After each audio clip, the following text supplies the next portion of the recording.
So I moved house in the last couple of weeks in quite a rural setting. My 9 to 5 job was quite far away from my previous house, so I moved.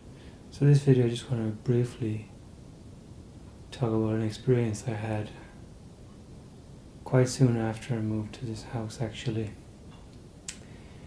And what happened was, well, first of all, whilst I was in the middle of the moving, so I was moving stuff back and forth from my old address to the new address, and I kept noticing some strange things happening in the house. I'm seeing strange stuff in the corner of my eye, seeing things that look like they're moving across the hallway when I was standing in the kitchen, the door to the hallway which goes down to the middle of the house. I was seeing something crossing the hallway, going like as if there's somebody walking into a room, just a kind of a misty energy, cloudy type of thing in the corner of my eye. And then I thought, oh, did I leave the door open?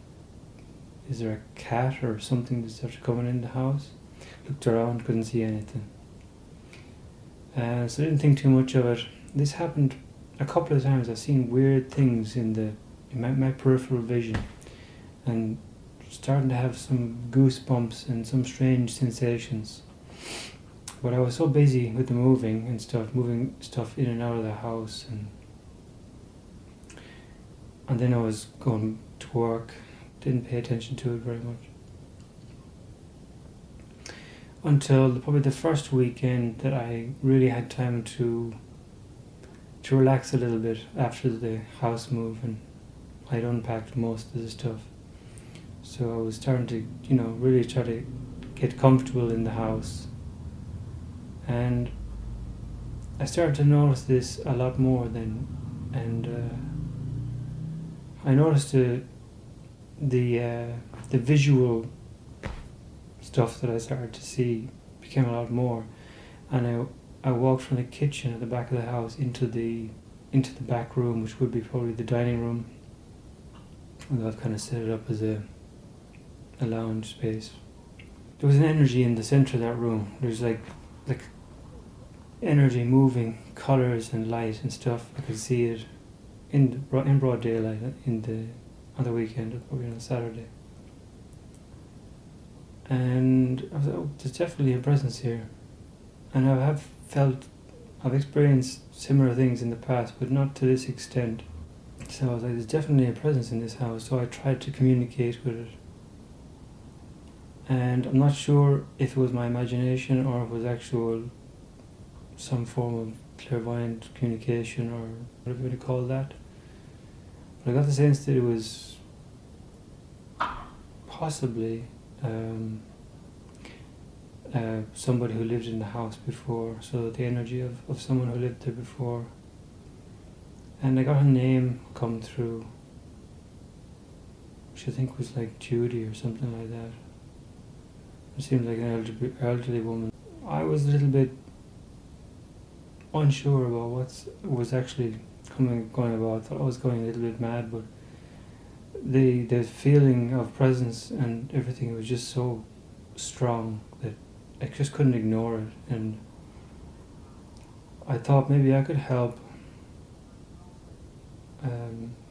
this being to move on or to do whatever they needed to do or whatever. I wasn't really sure what I was doing. So I tried to open up a communication between the being or the energy that was in the house, just to kind of figure out what the situation was and what I could do about it.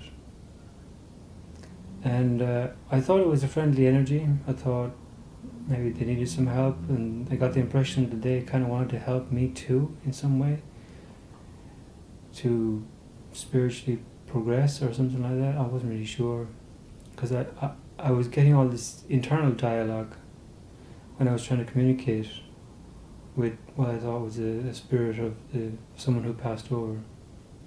And it seems to be like a certain amount of regret and stuff for things that they maybe didn't do whilst they were in the physical form, and maybe regret for things they may have said to loved ones or something like that.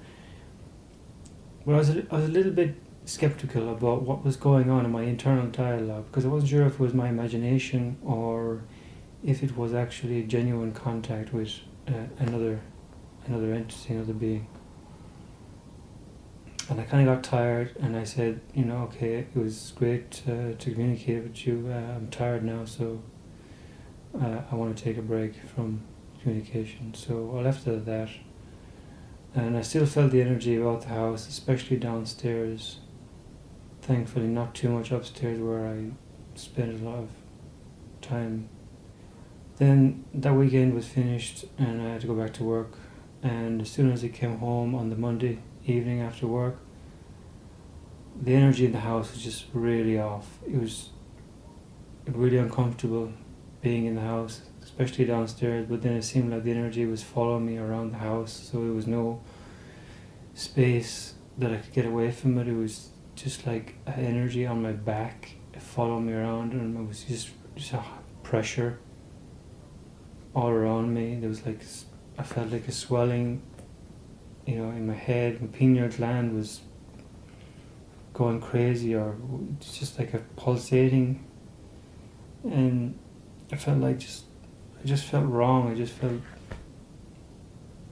this isn't right. This isn't positive, and this is very negative. This is very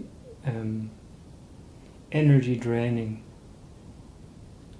And I basically thought about what I'm going to do about this, and I was kind of talking to this entity like, no, this is not, I don't accept this. This is uncomfortable, and you need to reel your energy back. You can't be draining my energy like that. You can't be following me around the house.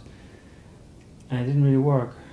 So I said, well, I'm going to have to be a bit more serious about this. So I had to look online on the internet about how to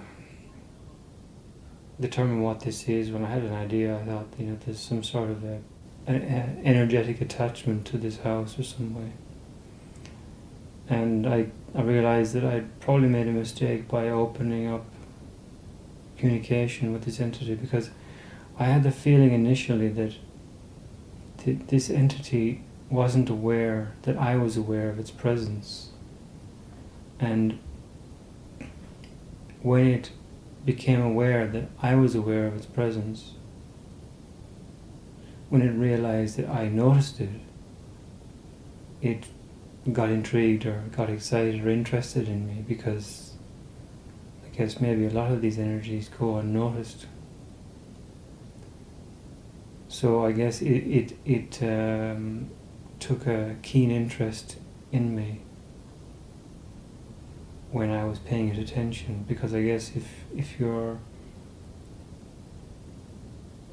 there to hypothesize that if you're a discarnate being that's stuck or in one particular place by your will or by however means, and you're potentially alone,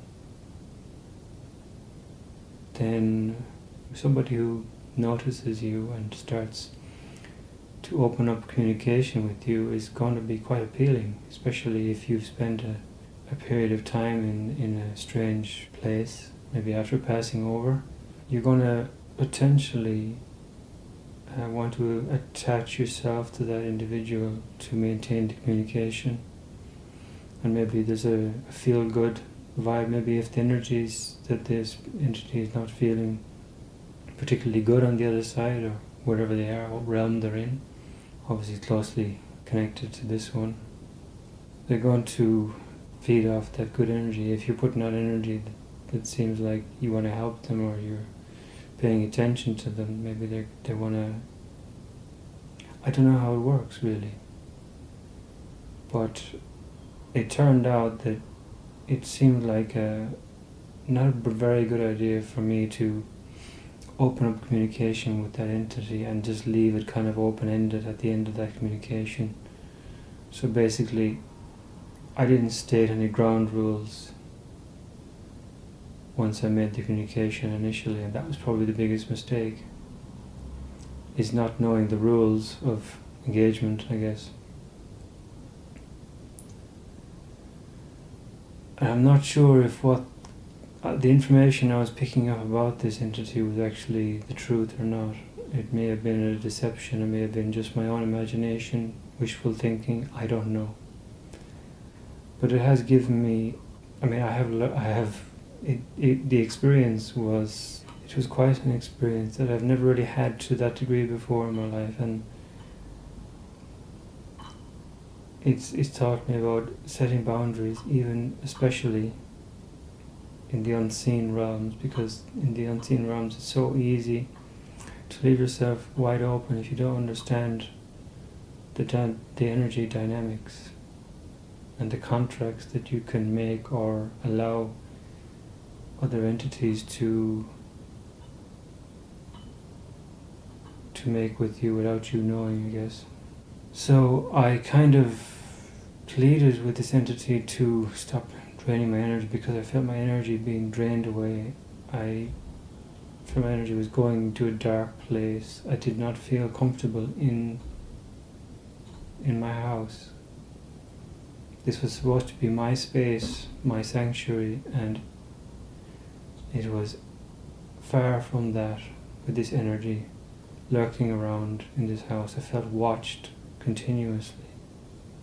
But not only watched, I felt the energy running through me, running up and down my body, all around me. And it was a very uncomfortable energy. It was a tingling, cool, electric feeling. It was a lot of coolness and feeling of breezes and strange light effects and shadows appearing in around the house, no matter where I was. Just strange energies in the air. And so yeah, I guess this house was haunted, and was is the operative word here, because I believe that I have released it from this house. So the next night, because I thought that the energy would go away or subside or calm down, but the next day I came in after work, it was the same thing, and it felt like I was coming home to a toxic household, a toxic energy, like coming home to a toxic relationship. And as soon as I got in the door, the sensation, the feeling was there, and I was so tired after work, because my work is quite physical, and I wanted to just relax, and I couldn't relax. I couldn't sit down and just relax, because I had this energy hovering all around me. My skin was just covered in goosebumps. It was like of being exposed to radiation or something. It was just a horrible, uncomfortable experience. I felt like somebody's food at that point. It's like as soon as I come home, it's like feeding time. I couldn't relax, so I searched online again, like how to get rid of this, and I realized it was a bad idea for me to communicate with it. So I decided, right, I'm going to, with 100% conviction, I'm going to clear the house. I'm going to get rid of this energy. I'm going to transform this energy into positive light energy. And I thought, well, what am I going to use? I haven't got any sage or anything like that to douse the house. And I got some tuning forks, got different things. I decided to go for the shotgun approach, and I got my Tibetan singing bowl here, which I love the sound of. I've had this for years. And I guess you can use anything basically that you intuitively feel that would benefit the task. So I just got this and walked around the house and went from corner to each corner of the room,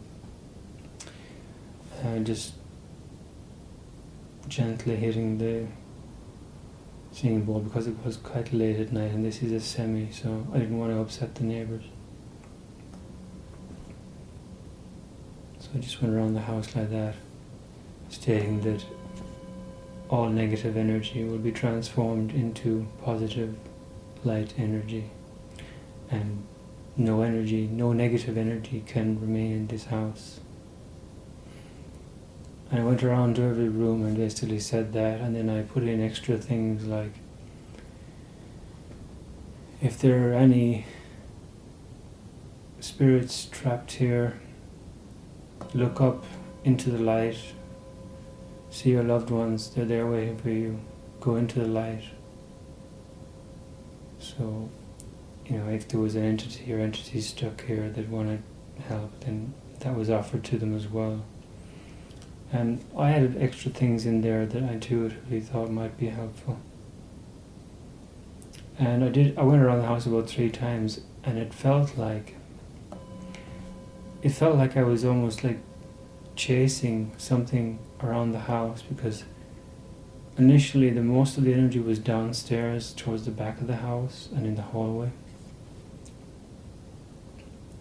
And when I focused on downstairs in those areas first, I sensed that the energy had left there, but then it migrated to the front of the house and then migrated up the stairs, in the bathroom, in the study, and in this room here.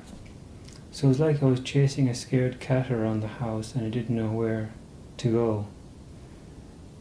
It's like it didn't want to leave, or it didn't know that it could leave, or something like that. It felt like it was trapped, but was scared to leave at the same time. And I guess I was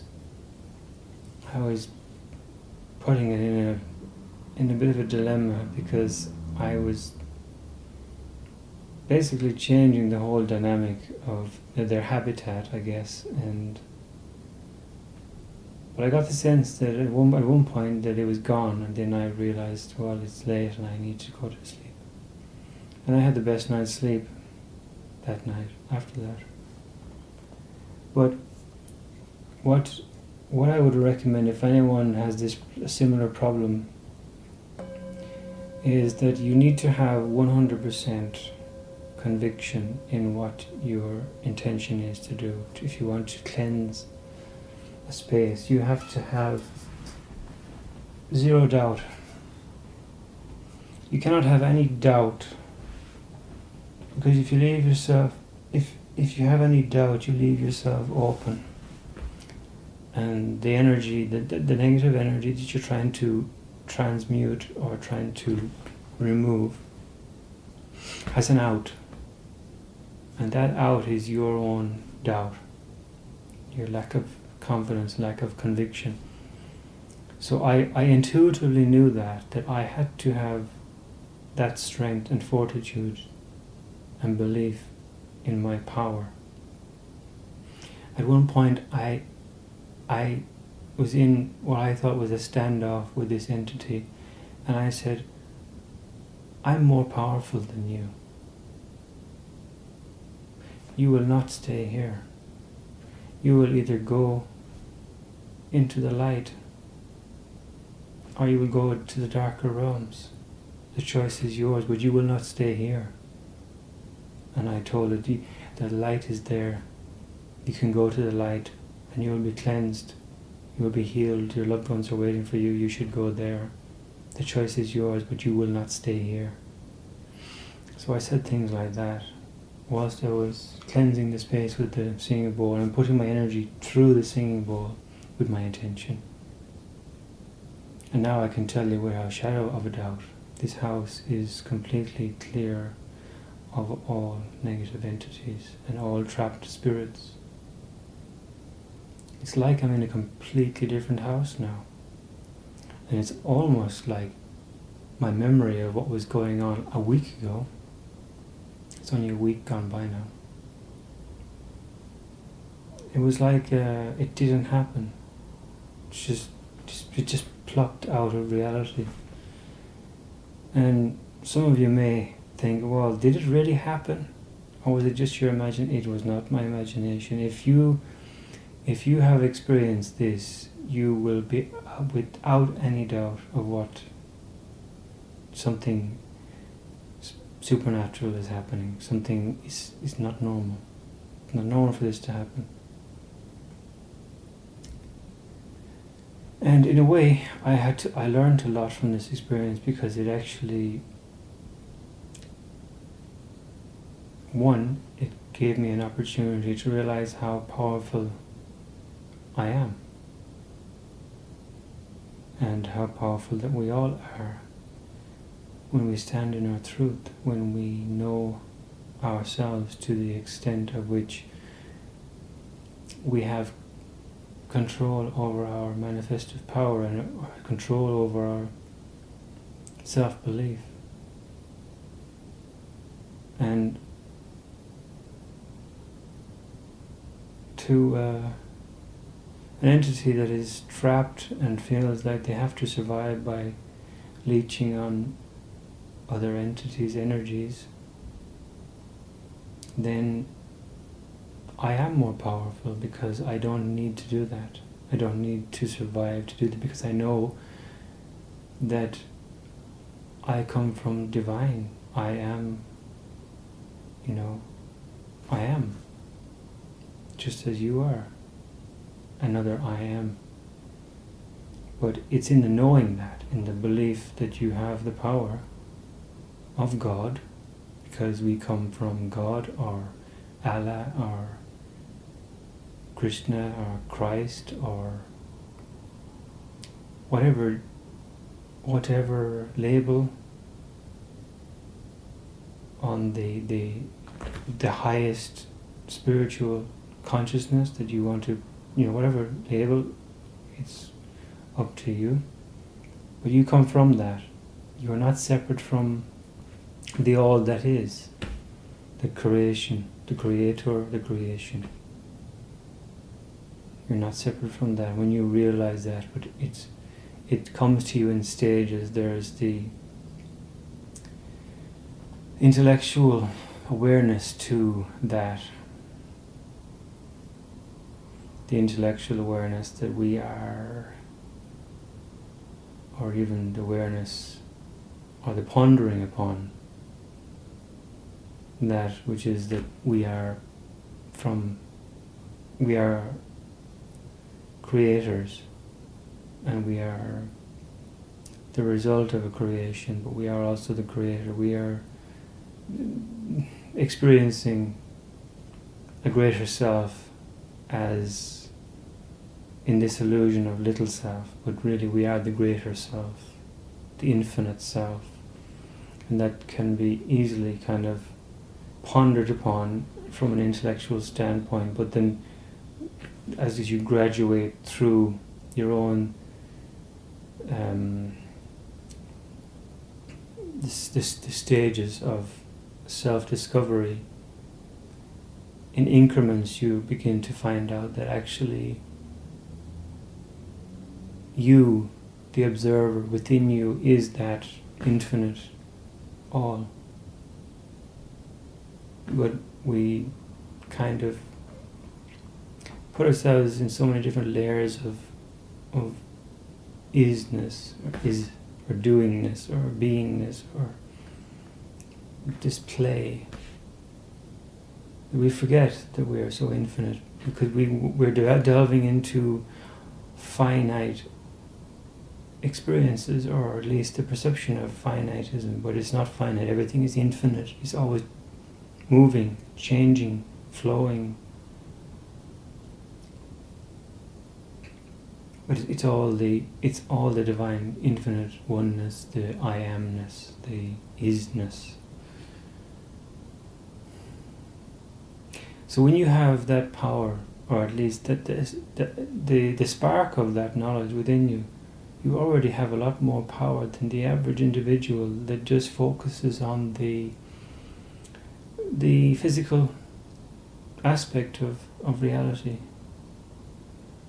And they see only the character that they've been given, or the character that they've adopted in this world of the physicality, but they don't look beyond that veil into the inner workings of oneself to really discover a deeper perspective of self, which is that the self that is within is the same self that is within each and every one of us.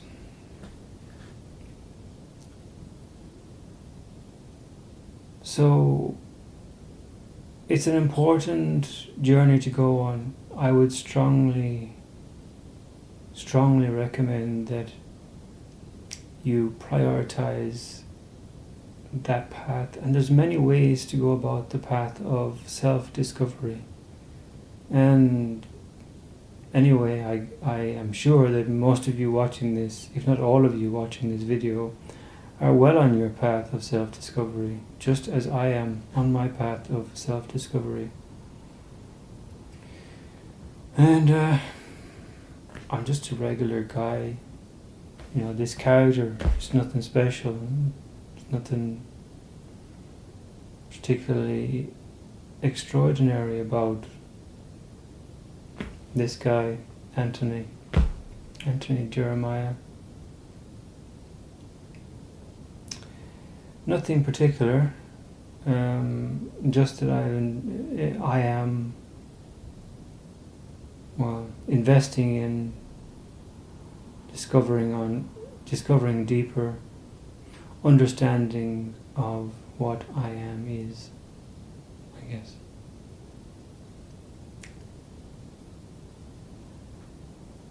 Which kind of leads me on to the next topic here, which is part of the same thing, but it's about belief. And this agrees with a lot of Neville Goddard's teachings. And if you're not familiar with Neville Goddard, then you should look up Neville Goddard, because he is a very insightful man,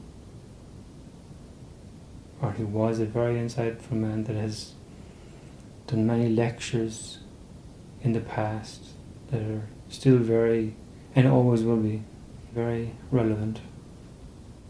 Simple things like, you want to manifest. He talks a lot about manifestation. You should always go to bed at night feeling successful. And let's talk about prayer and manifestation. So prayer is often done the wrong way by many people, especially the religious types of people, because a lot of them, not all, but many people who pray, they pray to a god or an entity or some power or authority outside of themselves. And it's a little bit hit and miss whether they actually receive results from their prayer or not, because they're leaving it kind of up to something outside of them to make the decision of whether they're worthy of that or not. And I don't agree with that. I don't think it is effective. And it comes back to your understanding of self. There's no God outside of myself. There's no higher power beyond the I am within me, within the self, within I am.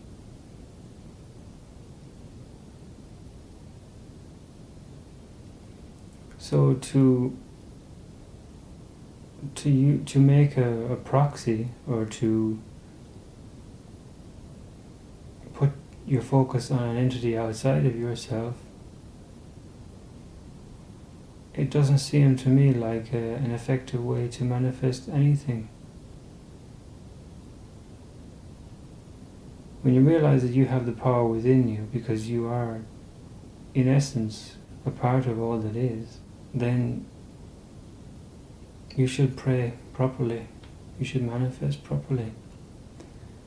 And the power is in your imagination. If you want a particular thing to come about, for example, you want to manifest a certain sum of money, let's say, you want $10,000 to go on a trip, or to do something, you want to buy a car, you want to come up with the money to start a business or to put a deposit on a house, then you will say, okay, you want $10,000. You want $10,000 or whatever currency that you want. You will pray for that. You'll say, I want $10,000 so that I can start this project, or for whatever reason you want it. And name the sum, the number, how much you want. And then you sit there in the quietness and you imagine you're counting the money, or you're on your online bank account and you're seeing the funds in your account, and you're seeing you use that money to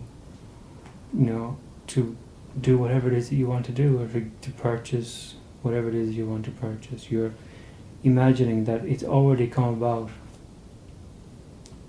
And you go to sleep at night and you repeat this over and over. You go to sleep as if it's already been done, and you feel you're grateful for that. An important factor in your manifestation is gratitude. So being grateful in advance, and as Neville Goddard said, believing that what you manifest has already come about despite appearances. So believing despite appearances of the lack of.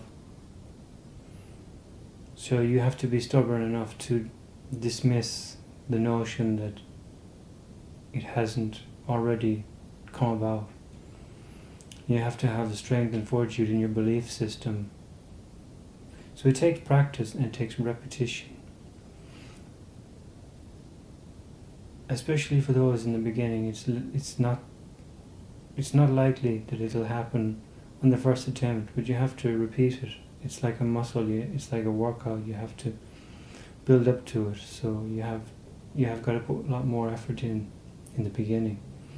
And as you become more stronger, and the more manifestations that you are successful with, the more confidence and the more strength in your conviction that you will have, and the easier it is to manifest. So you have to be very careful about what you want to manifest as well, because there'll come a point very quickly that whatever it is that you wish to manifest, you will manifest. So you got to be careful you manifest what you want, not what you don't want. Because this is true for what you don't want also. If you focus on something you don't want, the likelihood is that you are manifesting it anyway.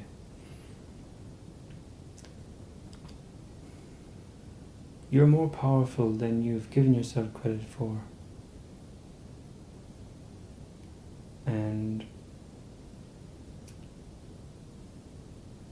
you've been manifesting anyway all of your life. You just may not have realized it. And it's probably been chaotic, because when you don't know your own power, then you're going to manifest all kinds of things you're going to manifest all kinds of things and think that they're all coming from outside of you, and they're not. They're coming from you. Because think of it like this. You're a fish in a pond. You're a big fish in the middle of a pond. You make ripples.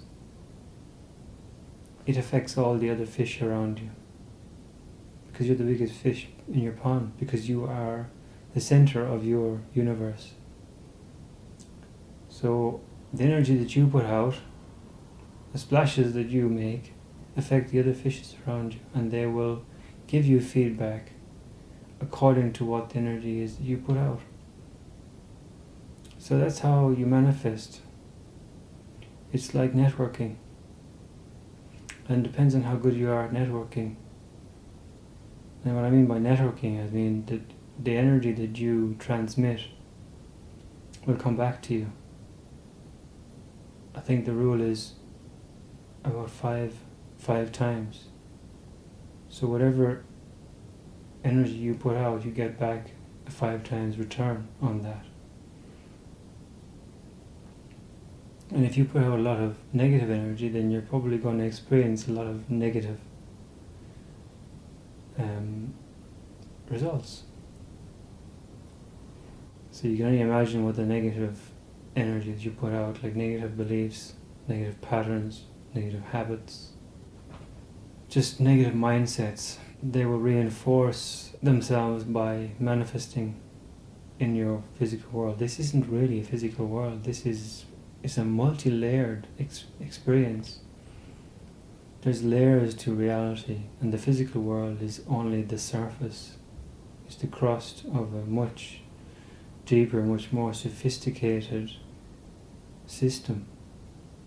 So, yes, we focus far too much on the physical. Yes, these physical vessels need taken care of, they need maintenance, they need sustenance, they need rest, exercise, stimulation, all those things. But there's many layers to us above and beyond, and that needs to have balance also. So many energetic layers to like an onion. We're just focusing on one layer of that onion to keep that layer of onion healthy. But what about all the other layers that we may not be aware of, but they're there. So it is that interdimensional or multidimensionality of self that we need to be aware of. And it's a gradual process, because when you spend so much time focusing on one level of existence, it's very hard to really comprehend or even become aware of anything other than that, because we become very rigid in our belief systems. So with that being said, this channel will focus on things spiritual and self-development. Try and keep it light as much as possible and a little bit of fun. I will continue to do the crystal ball readings, and I will do some experimentations with healing, distant healing. I may be looking for some volunteers for some distant healing. So if you want to leave a comment in the video with your interest in a distant healing session, I'll be picking a few of my subscribers who express interest in that, and if there's a lot of interest, then I'll pick a handful of people and we'll exchange some contact details so that I can get a little bit of a connection with your energy, so I can have a stronger connection to be able to carry out the distant healing. And I'm going to use a combination of the Tibetan singing bowl and a couple of different scales of tuning forks that I've got here.